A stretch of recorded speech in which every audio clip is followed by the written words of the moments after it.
What's up, guys? So there are 5 Age of Revelation books that come out on Wednesday, October 8th. I got a chance to read all of them over the weekend and just wanted to tell you a little bit about them. The first one is Amazing X-Men #1. This is written by Jed MacKay and the art is by Mahmoud Asrar. I'll go ahead and tell you that this is by far my favorite of these 5 Age of Revelation books. It continues right where last week's X-Men Age of Revelation Overture one-shot left off, and it seems like this is going to be the main book for this event. Cyclops and the remaining X-Men are on the run after their fight with Wolverine in X-Men Age of Revelation Overture, and are trying to get to a machine that will teleport them to Philadelphia, where they'll meet up with some allies. However, this is easier said than done as Wolverine catches up to them and we're treated to another really cool fight. But before that, there's a scene with Revelation and Wolverine that I found very interesting. There's also an interesting conversation between Cyclops and Schwarzschild that I think may give us a hint as to what the Cyclops solo series that's coming in January will be about. I loved this issue and I'm really interested in this main story. There's exciting moments,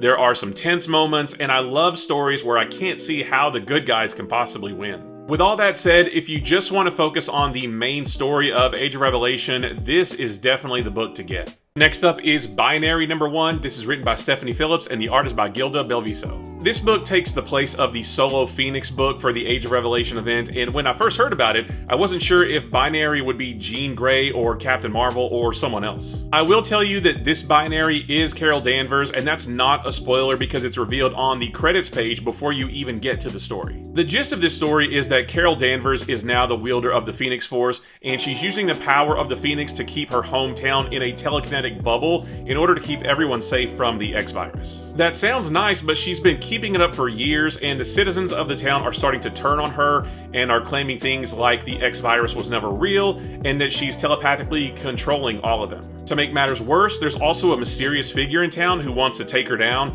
and the reveal of who that is very interesting. This is my second favorite of this week's batch of Age of Revelation books. It doesn't really inject anything into the main story, so if you're only trying to read the core books, you'd probably be okay without this one, but I recommend it anyway because it's really good and it has some great artwork. Next is Longshots #1. This is written by Jerry Duggan and Jonathan Hickman, and the art is by Alan Robinson. Mojo isn't doing so well in the Age of Revelation because ever since the X-Virus was released, there are pretty much no more television networks. There is something called the Power Plant that has consolidated control of all industries worldwide, and this gives Mojo an idea for a new reality show that features a group of characters with bounties on their heads to come together and take down the Power Plant. He calls on Hellcat, who is the best bounty hunter on the planet, to gather this group, and most of this issue is her doing that. This is my least favorite of the 5 Age of Revelation books this week. I like stories involving Mojo and the Mojoverse, but this one was a little bit too silly for my taste, especially in the wake of the pretty heavy Age of Revelation storyline. It also doesn't inject anything into the main storyline, so if you don't want to read this one, you won't miss anything if you're only wanting to read the core books. Next up is Laura Kinney Sabretooth #1. This is written by Erica Schultz and the art is by Valentina Pinti.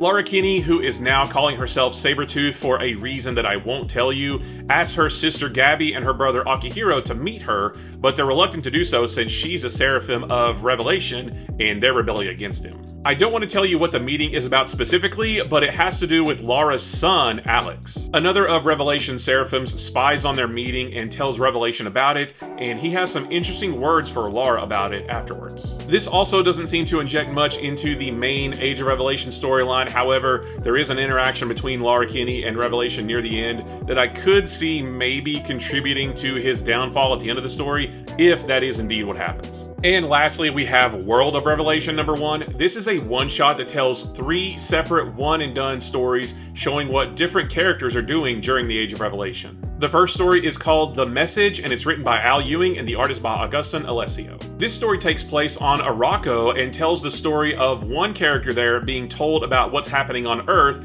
and then going on a journey to relay that information to another character. I'm not really a fan of how this story is told. Every page is a series of panels on one side of the page with a big column of text on the other side of the page describing what's going on. I'll admit that I wasn't really into this story at first until I got to the end and realized what was happening, and then I was super interested, and this could have an impact on the main Age of Revelation story. The next story is called Never Let Me Go, and it's written by Steve Fox and the art is by Jesus Marino. This is set only a couple of years into the Age of Revelation and features Wiccan and Hulkling taking on Revelation to get revenge for all of their friends who died from the X-Virus. I don't want to tell you what happens, but it doesn't end the way you might expect. And the last story is called Epoch of Revelation. This is written by Ryan North and the art is by Adam Zalowski. This story tells us what happened to the Fantastic Four during the Age of Revelation. I can't say too much without spoiling everything, but I'll say at least one member is changed pretty radically, and we see the lengths they go to preserve a record of the world's achievements for future generations. So those are the 5 Age of Revelation books that come out this week. Again, if you're only focusing on the core story, I would definitely pick up Amazing X-Men #1, and then if any of these others sound interesting to you, then definitely check those out as well. But again, all these come out on Wednesday, October 8th. Let me know if you picked them up, and if you do, let me know what you think about them.